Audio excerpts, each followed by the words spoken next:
The Sports Writers Association of Ghana SWAG has laid its flowers for the fallen heroes in Accra.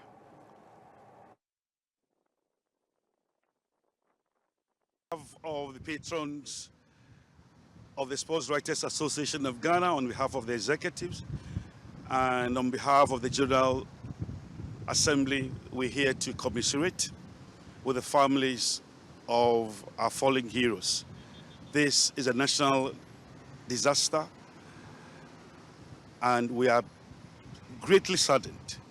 These are iconic heroes who died in the line of duty, serving their nation, dedicated and selfless personalities who serve their nation until their Creator called them. We know that their toil would not be in vain. As the whole nation mourns with them, we pray that their families would be strengthened as the nation collectively grieve about this disastrous moment. We take comfort in the fact that they will find a place in the bosom of the Creator. Them referred to our fallen heroes.